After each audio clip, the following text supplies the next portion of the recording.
Dhaka airport থেকে বের হলে যেমন হর্নের তীক্ষ্ণ আওয়াজে কান ফেটে যায়, ঠিক এই একই রকম অবস্থা ছিল নেপালের কাঠমান্ডুতে। এখন থেকে গাড়িতে উঠবেন আর হর্ন বাজাবেন না। অভ্যাসটা পরিবর্তন করতে হবে। দুইটা জিনিস জরুরি, একটা হচ্ছে অভ্যাস পরিবর্তন করা, একটা হচ্ছে আইনের প্রয়োগ করা। এই শব্দ দূষণ নিয়ন্ত্রণের জন্য একটা প্রকল্প ছিল, প্রায় 15 কোটি টাকা। সেই প্রকল্পের অর্ধেকেরও বেশি টাকা খরচ হয়ে গেছে, এটা কোনো দৃশ্যমান ফল হয়নি। বাকি টাকাটা আমরা আটকে রেখেছিলাম। প্রকল্পটা রিভাইজ করে আমরা বিআরটিএ কে বড় একটা অংশ দিয়ে দিয়েছি।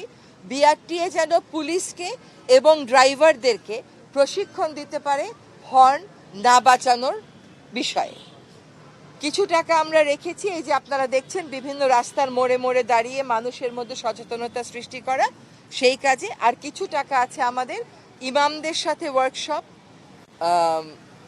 যারা এই ট্রাক বাস চালান তাদের মালিকদের সাথে ওয়ার্কশপ, এবং শব্দ দূষণের যে আন্তর্জাতিক দিবস আছে সেটাতেও করা হবে। আজকে যে কাজটা আমরা শুরু করলাম, এই কাজটা যেন অব্যাহত থাকে। পরিবেশ অধিদপ্তর এবং পুলিশ যেন একসাথে প্রাধিকার ভিত্তিতে যেসব জায়গা নীরব এলাকা ঘোষিত সেখানে অভিযান পরিচালনা করে, এবং এই অভিযান যেন চলমান থাকে, সেটার একটা ব্যবস্থা আমরা করছি। আমরা একটা কর্মপরিকল্পনা করছি। আশা করি নির্বাচিত সরকার এই কাজগুলো অব্যাহত রাখবে, এবং জরিমানা আমরা আরোপ করা শুরু করেছি।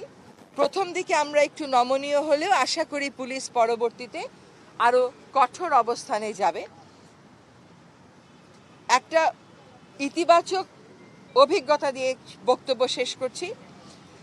ঢাকা এয়ারপোর্ট থেকে বের হলে যেমন হর্নের তীক্ষ্ণ আওয়াজে কান ফেটে যায়, ঠিক এই একই রকম অবস্থা ছিল নেপালের কাঠমান্ডুতে।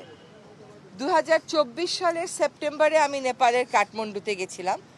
কাঠমান্ডুতে একটা হর্নের আওয়াজ শোনা যায় নাই, কারণ কাঠমান্ডু পুলিশ এটা নিজেদের দায়িত্ব হিসেবে নিয়েছে, এবং মানুষও এটা আইনটা মেনে চলতে উদ্বুদ্ধ হয়েছে।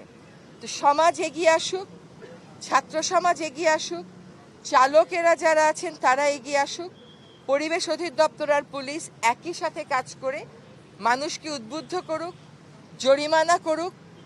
উদ্বুদ্ধকরণ এবং জরিমানা আরোপের মাধ্যমে, ক্যারেট এবং স্টিক, এই দুই অ্যাপ্রোচের মাধ্যমে আমরা যেন হর্নের ব্যবহারের মাত্রা কমিয়ে আনতে পারি। যত আপনারা বন্ধ করবেন, যত আপনারা প্রচার করবেন, তত আমরা তাড়াতাড়ি সফল হব।